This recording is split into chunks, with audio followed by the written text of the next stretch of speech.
왜냐하면요, 제가 오늘 제목을 이렇게 했기 때문이고, 오늘은 이사야서 9절은 맨 끝에 한 구절만 볼 예정입니다. 왜 그러냐면 저 설명을 좀 드리겠습니다. 이사야서 39장과 40장 사이에는요, 긴 이렇게 간극이 있습니다. 1장부터 39장까지를 제가 지금까지 세 번에 걸쳐서 말씀을 드렸고요. 오늘은 그 39장과 40장 사이에 긴 간극이 있습니다. 한 100년에서 한 150년 사이의 기간이. 그래서 그 시간 동안에 어떤 일이 있었는지 살펴보고, 그리고 정말 그 초대교회에 영향을 많이 줬던 그 내용이 사실은 40장부터 끝장까지 56장인가요? 되는 그 66장인가? 하여튼 거기까지 되는 그 내용들이거든요. 그래서 다음 주부터는 이제 그 부분을 자세히 좀 살펴보려고 합니다. 자, 그래서 이 39장과 40장 사이에 어떤 일이 있었는지를 같이 한번 나눠보도록 하겠습니다. 자, 우리가 지난번에 우리 히스기야에 대해서 봤죠. 36장부터 39장까지의 히스기야 왕에 대한 이야기를 봤습니다. 히스기야 왕이 바로 이제 이사야가 활동했던 마지막 그 왕이라고 말씀을 드렸고요. 그리고 히스기야가 29년 동안 통치를 하고 난 후에 그 다음에 이제 아들에게 넘겨주는데, 그 아들의 이름이 이제 므낫세 왕이죠. 그 므낫세는 여러분 많이 들어본 이름이죠. 누구의 아들이죠? 네, 히스기야의 아들인데 이름으로만 보면 누구의 아들이죠? 이름만 보면 그렇죠. 요셉의 아들 두 명 중에 에브라임과 므낫세 그러잖아요. 그래서 제 질문이 좀 트리키했네요. 자, 그래서 히스기야는 참 놀랍게도 우리 지난주 봤지만 북이스라엘, 멸망한 북이스라엘의 그 멸망하고 난 다음에 이 므낫세를 낳았거든요. 근데 멸망하고 낳은 그 상태를 얘기할 때 보통 북이스라엘을 얘기할 때 에브라임과 므낫세 이렇게 얘기하잖아요.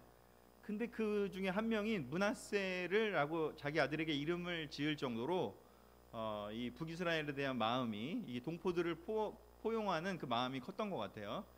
그렇게 애지중지하면서 좀 늦은 나이에 이 므낫세를 낳았는데, 안타깝게도 이 므낫세는 아버지를 닮아서 놀랍게 하나님을 섬기지를 못했고, 아시다시피 굉장히 나쁜 일들을 많이 합니다. 아버지가 해놓은 좋은 일들을 다 뒤집어 엎어요.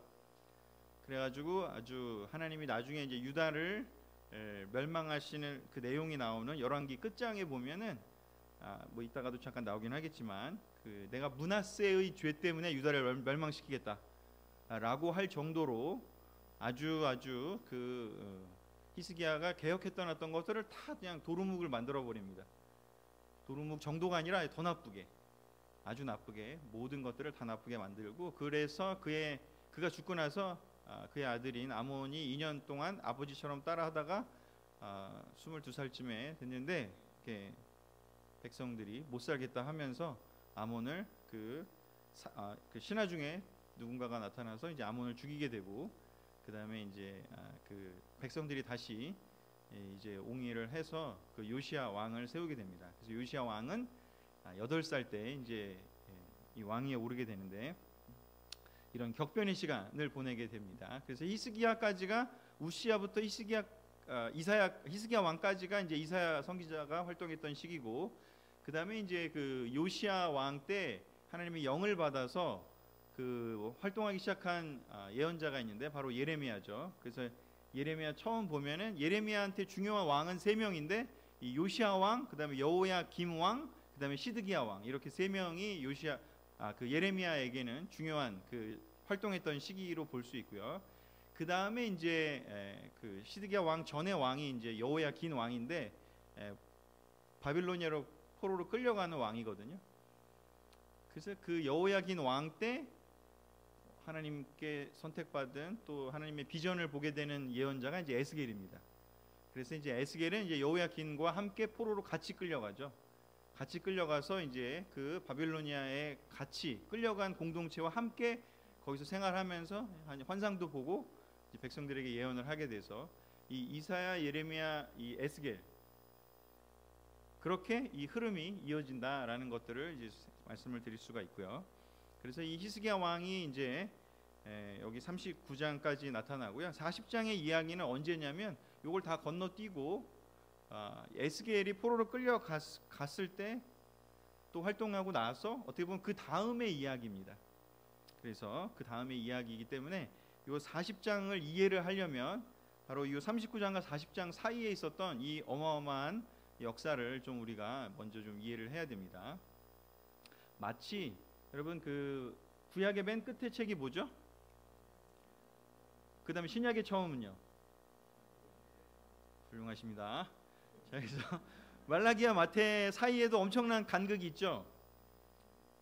그죠? 400년 정도 되는 엄청난 간극이 있습니다. 그래서 그 400년, 500년 되는 그 간극 사이에도 사실 성경에 기록되어 있지는 않지만 많은 일들이 벌어지거든요. 그 안에 역사에 보면 남아있는 성경 외적인 자료들에 보면 많이 나와 있는데, 그런 것처럼 이 이사야서도 이 39장과 40장 사이에는 굉장히 큰 간격이 있는데 그 간격 안에 많은 일들이 벌어지는데 제가 오늘 그 부분을 좀 설명을 드리도록 하겠습니다. 그래야 이 뒷부분이 이제 이해하는 데 도움이 많이 됩니다.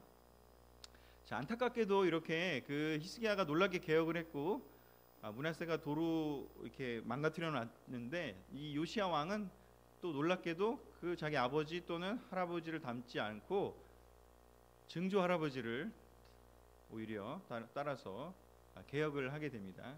그런데 안타깝게도 요시야가 좀 일찍 죽어요. 좀 더 오래 했으면 좋았을 텐데 31년을 통치하지만 8살부터 했기 때문에 40살이 되기 전에 이제 생을 마감하게 됩니다. 자, 그리고 나서는 이제 요시야의 아들들인 여호아스가 3개월, 또 그 다른 동생이었던 여호야김이 11년, 그리고 나서 그 여호야김의 아들인 여호야긴 왕을 또 이제 느고 왕이라고 하는 그 이집트의 왕이 세우는데, 결국엔 또 여호야긴도 바벨로니아에 의해서 폐위가 되고 끌려가게 되고 이제 다시 요시야의 아들이었던 히스기야. 그래서 여기 3명의 요시야의 아들이 있습니다. 여호아스, 여호야김, 시드기야. 이 3명이 다 요시야의 아들이에요. 결국은 요시야의 아들 때 가서 이제 이스라엘은 멸망을 하게 되는 그런 이제 비운을 맞게 됩니다. 자, 그래서 요 사이에 있었던 일들을 좀 간략하게 보려면 먼저 이 핵심 인물은 누구냐? 요시야 왕이 되겠죠. 요시야 왕은 열왕기하 22장 1절 2절 그리고 역대하 34장에 좀 그 내용이 나오는데요. 같이 한번 읽어보도록 하겠습니다. 시작. 요시야는 8세에 왕위에 올라 예루살렘에서 31년을 통치하였다. 그는 여호와께서 보시기에 옳은 일을 하였으며 그의 조상 다윗을 본받아 오직 한결같은 마음으로 여호와를 섬겼다. 요시야는 아직 어린 나이였지만 왕이 된 지 8년에 그의 조상 다윗 왕의 하나님 찾기 시작했으며 4년 후에 그는 죄로 더럽혀진 유다와 예루살렘을 깨끗이 하는 정결 작업에 착수하여 산당과 아세라 여신상과 그 밖의 모든 우상들을 제거하기 시작하였다. 아멘. 참 이걸 보면 참 아이러니하다라는 생각이 듭니다. 히스기야 같은 놀라운 왕이 있었는데, 하나님을 너무나 한결같이 잘 섬겼던 왕이 있었는데, 근데 그 다음에 그 아들이었던 므낫세는 오히려 완전히 그냥 아버지를 닮지 않고 거꾸로 자기 마음대로 어떻게 보면 하나님을 멀리하고 오히려 반대되는 일들을 했는데, 또 그의 손자였던 또 요시야는 다시 또 하나님께 한결같은 마음으로 또 올바른 일을 하면서 개혁을 다시 한번 이렇게 이루게 됩니다. 자, 그래서 이 어린 나이에 그가 왕위가 됐고, 그 다음에 16살이 됐을 때, 8살은 너무 어리니까 조금 이제 나이가 들었을 때 드디어 개혁을 하게 되고 다윗 왕이 하나님을 찾기 시작했고, 그리고 나서 20살쯤 됐을 때 그는 놀랍게도 이제 종교 개혁을 이루게 됩니다. 히스기야가 했던 것을 오히려 더 뛰어넘는 놀라운 일들을 하게 됩니다. 열왕기하 23장에 그 내용이 나오는데요. 바알 제단, 아세라 여신상, 그다음에 수많은 산당들을 다 제거를 합니다. 그 제거를 할 때 보면은 이제 북이스라엘은 히스기야 때 멸망하잖아요.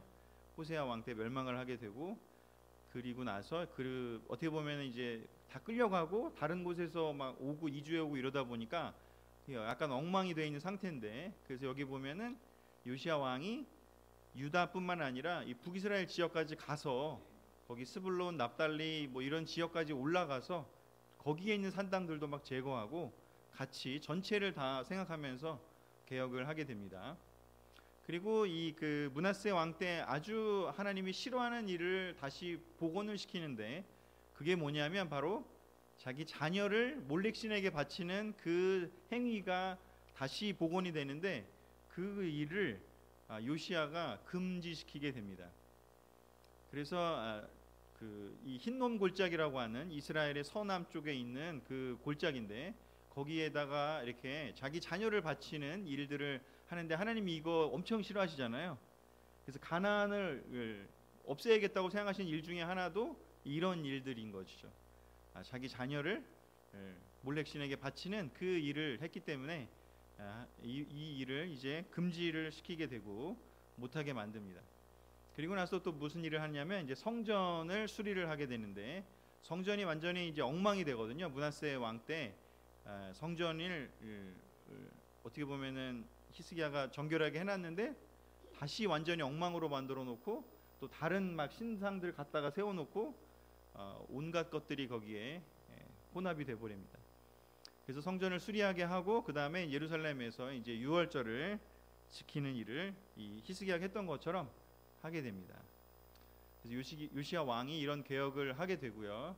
그리고 요시야 왕이 개혁을 이렇게 한 일들을 제가 크게 정리를 했는데, 이것들을 개혁할 수 있었던 이유 중에 하나가 뭐였냐면 열왕기하 22장 8절에 13절에 나오게 되는데, 여기 보면 이제 이 앞에 나온 일들도 하지만 이 유월절도 지키고, 그 다음에 나라를 다시 한번 바꾸기 위해서 마음을 먹었는데 어떻게 바꿔야 될지는 잘 몰랐어요.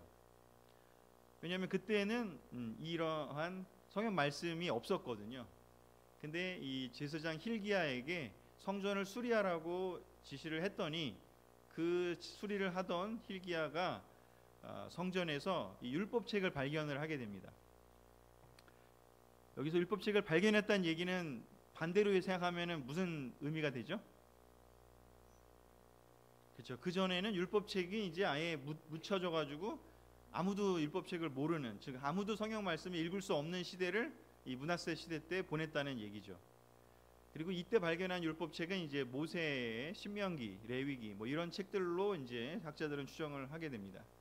그래서 성전에서 이 서기관 사반이 발견한 이 율법책을 힐기야가 그것을 이제 왕에게 가서 사반 보고 읽어 드리라고 얘기를 하고요. 그래서 읽어 드리게 됩니다. 그래서 큰 소리로 왕 앞에 읽었습니다. 그랬더니 이제 요시야 이 왕이 그 율법책에 기록된 말씀을 듣자 어떻게 해요? 두려워서 자기 옷을 찢었대요. 왜냐면 여러분 예전에 우리 신명기 공부했었잖아요. 그 신명기에 이제 어떻게 하면 부강해지고 어떻게 하면 멸망할 거라는 얘기가 다 적혀 있었잖아요. 근데 이제 그 얘기를 들으니까 이 요시야는 와, 우리 나라가 이제 완전 망할 짓을 했구나. 이런 모든 우상을 다 갖다가 여기다가 지금 해놨고 이제 이거는 진짜 벌받을 일만 남겠구나.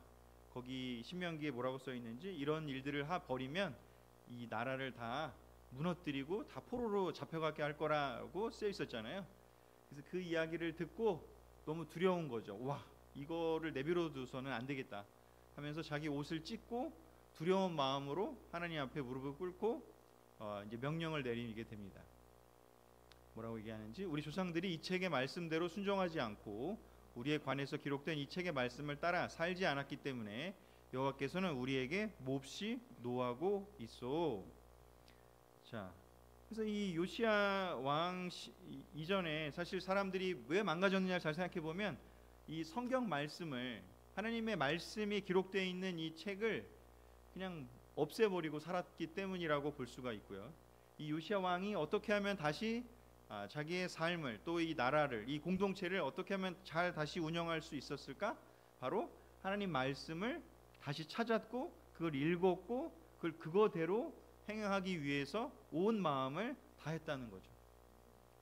그래서 이런 마음으로 요시야가 너무나 놀라운 일들을, 개혁들을 아까 위에서 설명해줬던 그런 많은 일들을 개혁을 합니다. 여러 가지로. 그런데 여러분 여기 계신 분들은 다 영적인 일, 착한 일, 의로운 일 열심히 하려고 하는 마음을 가지고 있지만 그냥 가만히 내버려 두면 사람은 영적이고 의로운 일을 자연스럽게 하게 되나요? 아니면 네, 막 네, 그 반대의 일, 그냥 습관적으로 하던 일, 그리고 영적이 의로운 것과 반대되는 일을 하게 될 가능성이 클까요? 네, 그냥 하던 일, 그냥 그리고 그냥 익숙한 일, 그리고 많은 사람들이 하는 일, 그냥 생각 없이 해도 되는 일들을 더 그냥 자연스럽게 하게 되어 있기 마련입니다. 그래서 안타깝게도 요시아가 이렇게 놀랍게도 많은 일을 했지만, 그렇지만 그럼에도 불구하고 유다는 요시아 왕이 있을 때만 그냥 두려워서 그냥 잠깐 피해 있었을 뿐이지, 결국은 요시아 왕이 무깃도라는 곳에서 전투를 하다가 죽게 되거든요. 그리고 났을 때 급격히 다시 원래대로 돌아가게 됩니다. 한 사람의 놀라운 영적인 한 왕이 많은 것들을 바꾸려고 했지만, 사람들은 그 왕이 하는 일 때문에 그냥 두려워서, 그 인도자 때문에 어떤 것들을 좀 했지만 진짜로 자기 마음에 그걸 해야겠다, 하나님에 대해서 진짜로 알게 된 것이 아니기 때문에 실질적으로 그 일들은 다시 원래대로 돌아가게 됩니다. 왜냐하면 그 므낫세가 한 일도 그렇고 이 여러 산당이나 이런 거 다 뭐예요? 옆에 있는 나라들이 하는 것들이거든요. 주위에 있는 세상에 있는 나라들이 하는 것이죠. 몰렉신, 뭐 그 여러 가지 그런 신들의 이야기, 바알 신도 그렇고, 그다음에 그 힘론 제사에서 드리는 것들이라든가 여러 가지가 다 그냥 주위에서 그냥 하는 것들이었어요. 그래서 열왕기하 23장 25절 27절을 보면 이제 하나님께서 이렇게 얘기를 하시게 됩니다. 이처럼 요시야 왕과 같이 마음과 정성과 힘을 다하여 여호와를 섬기고 모세의 모든 율법을 철저하게 지킨 왕은 요시야 왕 이전에도 없었고 그 이후에도 없었다. 그러나 여호와께서는 므낫세가 행한 모든 악 때문에 유다에 대한 분노를 돌이키지 않으시고 이렇게 말씀하셨다. 내가 이스라엘을 없애버린 것처럼 유다도 내 앞에서 없애버릴 것이며 내가 택한 예루살렘 성과 내가 경배를 받을 곳이라고 말한 이 성전을 버릴 것이다. 아멘. 이렇게 우리 이 장면을 한번 잘 생각해 보면 우리도 어쩌면 그냥 가만히 내버려 두면 그냥 영적인 것을 추구하기보다는, 하나님을 만나러 가기보다는 그냥 몸이 따라가는 것, 그냥 사람들이 대부분 일반적으로 하는 것, 그냥 그렇게 따라가기 쉬울 것 같아요. 그런데 우리에게 있어서 이렇게 요시아가 개혁을 한 것처럼 우리는 누구를 따라가느냐? 우리는 예수님을 따라가잖아요. 그래서 우리가 영적인 것을 정말, 예전에 아마 그런 비유들을 많이 들었을 것 같아요. 이렇게 우리는 영적인 삶은 흘러가는 강물에서 거꾸로 배를 노를 저어서 이렇게 뒤로 흘러내리지 않도록 계속 노를 저으면서 앞으로 나아가는 것이다. 그런 비유들을 여러분들이 아마 들었던 걸로 기억을 하는데, 이 정말 우리가 이렇게 영적으로 사탄과의 싸움에서 이기면서 이 영적인 삶을 살아낸다는 것, 이렇게 피곤하지만 주중 예배에 이렇게 오시는 분들, 또 피곤하지만 이렇게 유튜브로도 예배에 들어오시는 분들, 또 아침마다 또는 뭐 저녁이든 어느 때든 하나님을 만나기 위해서 기도하러 나가시는 그 모든 노력들, 그런 노력들이 없다면 우리는 언제든지 이 므낫세가 행한 모든 악 때문에라고 말하는 것처럼 우리는 언제든지 물결에 사탄의 그 물결에 그냥 쓸려서 그냥 뒤로 그냥 내려가다가 낭떠러지에서 떨어지고 말 것인데, 그 낭떠러지가 바로 무엇이냐? 하나님이 얘기하시는 것이죠. 무엇이라고 얘기하시는지, 유다도 없애버릴 거고 예루살렘 성과 내가 경배받을 것이라고 말한 이 성전도 버릴 거라고요. 성전 자체가 의미가 있는 것이 아니라 성전에서 하나님께 예배드리고 성전에 하나님을 만나러 가는 마음이 담긴 영혼들이 거기에 모이기 때문에 그 성전이 의미 있는 것이지, 성전 자체는 사실상 그냥 건물일 뿐이죠. 지금 유럽에 있는 많은 그 건물들이 그냥 하나의 박물관이 되어버렸습니다. 예전엔 거기에 많은 예배드리러 가는 모임들의 그런 마음들이 있었지만, 영혼들이 있었지만, 지금은 관광객들이 그냥 방문하는 하나의 그냥 돌 예술 작품이 되어버린 것이죠. 그러기에 우리가 이 내용을 잘 보면서 우리가 이렇게 영적인 그런 하나님 만나러 가려고 하는 이 마음, 그것이 너무나 우리에게 중요하다라는 생각을 다시 한번 생각해 보게 되고요. 자, 이렇게 예언을 받고 결국에는 아까 보여드린 대로 요시아의 아들들 때에서 몇 명의 왕이 세워졌지만 결국은 시드기야 때 결국은 이제 유다는 패망을 하고 바빌로니아에 의해서 포로로 끌려가는 일이 벌어집니다. 자, 그 내용을 예언자 예레미야는 이제 미리 예언을 하게 됐죠. 예레미야 25장 2절부터 12절을 제가 좀 정리를 해서 왔는데요. 같이 한번 읽어볼까요? 시작. 그래서 예언자 예레미야는 모든 유다 백성과 예루살렘 주민들에게 이렇게 말하였다. 아몬의 아들인 유다의 요시야 왕 13년부터 지금까지 23년 동안 여호와께서 나에게 말씀을 주셨으므로 내가 그것을 부지런히 전하였으나 여러분은 듣지 않았습니다. 그러므로 전능하신 여호와께서 이렇게 말씀하셨습니다. 너희가 내 말을 듣지 않았으므로 내가 나의 종인 바빌로니아의 느부갓네살 왕을 불러다가 이 땅을 폐허가 되게 할 것이며 이스라엘과 그 인접국들은 70년 동안 바빌로니아 왕을 섬길 것이다. 70년이 지난 후에 내가 바빌로니아 왕과 그 백성을 그들의 죄에 대하여 벌하고 기록한 모든 재앙을 그 땅에 내리겠다. 아멘. 예레미야는 요시야 왕 때부터 예언을 했습니다. 히스기야 왕까지 이사야가 예언을 했다면 이제 요시야 왕 때는 예레미야가 예언을 했는데 예레미야가 얘기합니다. 내가 요시야 왕 13년부터 23년 동안을 이렇게 계속해서 여러분에게 전했는데 듣지 않았다고요. 요시야 왕이 개혁을 해갖고 잠깐 뭔가 겉으로 보기엔 개혁이 된 것 같았지만 사람들은 그냥 왕이 하니까 무서워서 그냥 왕의 권위 때문에 왕이 하나님을 섬기라고 하니까 그냥 섬기는 척을 했지만 실제로는 변하지 않았습니다. 그래서 예레미야가 그 얘기를 합니다. 그걸 전했지만 여러분 듣지 않았다고. 그래서 하나님이 이제 이 예언을 여러분에게 합니다 라고 얘기를 하면서 바빌로니아에게 멸망할 것과 그리고 70년 동안 포로가 돼서 거기에 끌려갈 거고 그리고 신명기에 기록된 그 모든 재앙들이 여러분들의 삶에 이 땅에 내릴 것이다 라고 이제 포로 생활을 예언하게 됩니다. 그래서 결국은 시드기야 때 여호야긴 때 시드기야 때 이제 망하게 되고요. 그때 포로로 끌려간 사람들이 그 자리 그 강가에서 뭐 보통 이제 그발 강가라고도 하는데 이제 그 끌려가가지고 그 메소포타미아 지역 바빌로니아는 약간 이렇게 유프라테스와 티그리스 강가에 있었다 보니까 강을 중심으로 형성된 국가였거든요. 그래서 그 강가에 주요 도시들이 있었습니다. 그래서 그 중에 그발 강가라고 하는 한 강가에 거기에 자리를 잡게 돼서 생활을 하게 됩니다. 그래서 그 강의 이름이 그 도시의 이름이 텔 아비브예요. 에스겔서에도 등장을 합니다. 지금 이스라엘의 수도 이름이 뭔지 아십니까? 어떻게 아시네요? 예루살렘 그럴 줄 알았는데 지금 이스라엘의 그 수도 이름이 텔 아비브예요. 그들이 그걸 기억하고요. 자기들이 예전에 포로로 끌려갔을 때 거기에 머물렀던 그 기억을 잊어버리지 말자라는 의미에서 이스라엘이 다시 건국했을 때 텔 아비브라고 그 지역의 이름을 거기에 붙여놓고 수도로 삼았다라는 이야기가 있습니다. 텔 아비브라고 지금 돼 있는데 바로 그 텔 아비브 그 강가에서 그들이 슬퍼하는 그 내용이 시편 137편에 있습니다.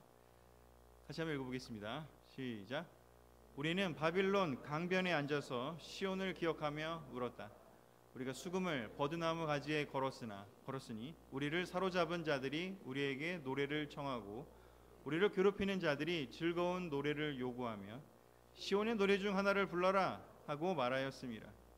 우리가 외국 땅에서 어떻게 여호와의 노래를 부를 수 있겠는가? 예루살렘아, 내가 너를 잊는다면 내 오른손이 수금 타는 법도 잊어버리기를 원하노라. 내가 너를 기억하지 않거나 내가 너를 가장 큰 기쁨으로 여기지 않는다면 내가 다시는 노래를 부르지 못하게 하라. 이 뒤에도 더 있는데요. 여기까지만 읽어도 좀 너무 좀 슬픈 느낌이 들지 않습니까? 포로로 끌려가서 그쪽 사람들이 그 관리자들이 야 니네 시온의 노래 하나 불러봐. 마치 그 예전에 뭐 일본으로 끌려간 사람들이 일본 그 사람들이 관리자들이 야 한국 노래 하나 불러봐 했을 때 내가 어떻게 이 사람들 앞에서 그 노래를 부르냐 하면서 이 수치심과 자괴감과 괴로움이 지금 녹여져 있는 그런 노래입니다. 그리고 예루살렘에 대한 그리움이 여기 담겨 있고요. 끌려가서 시온 강변 앞에서 시온을 기억하면서 울었대요.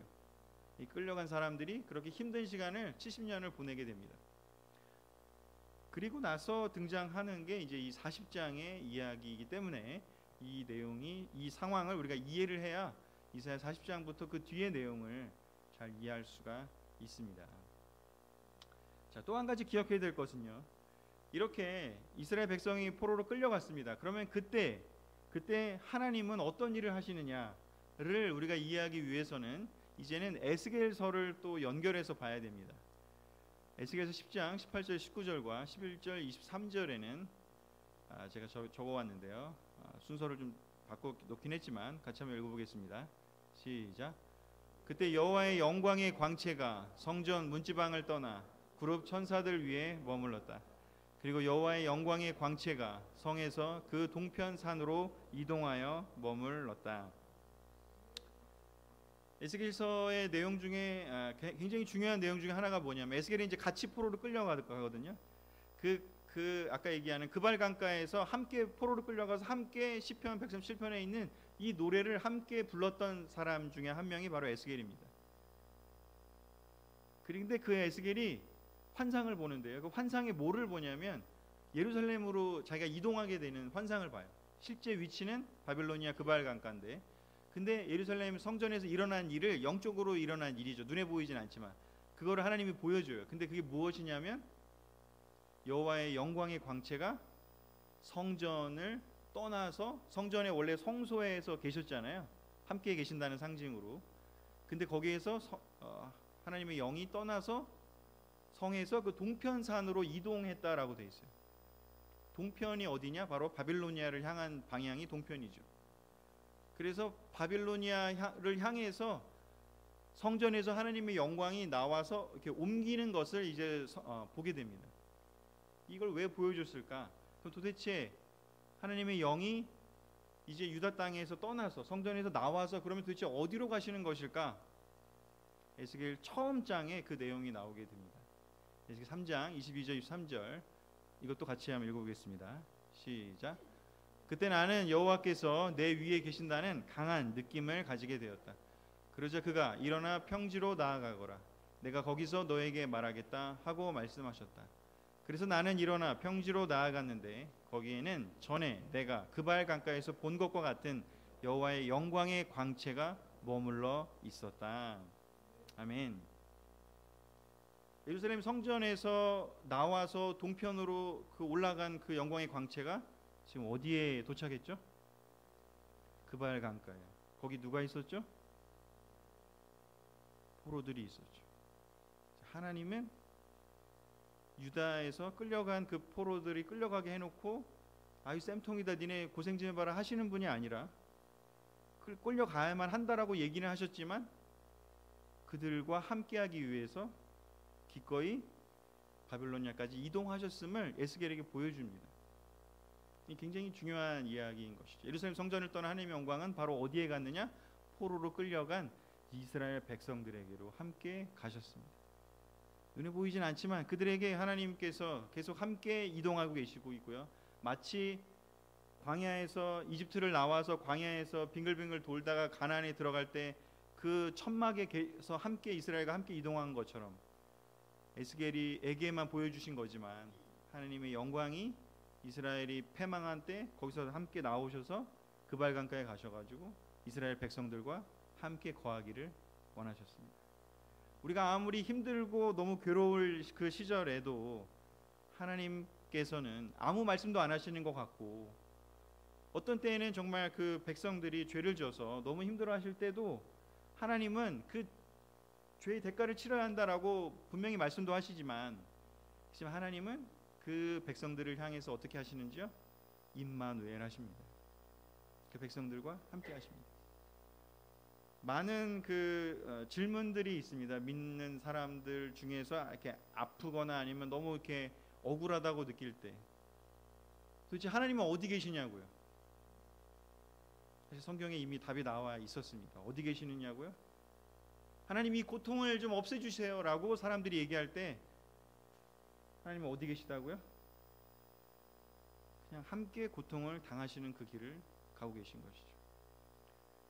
때때로 우리가 기도할 때 하나님께서 이 고통을 좀 없애 주세요, 이 문제를 좀 해결해 주세요 라고 우리가 얘기할 때 마치 예수님이 겟세마네에서 기도하셨을 이 잔을 좀 마시지 않을 방법이 있을까요?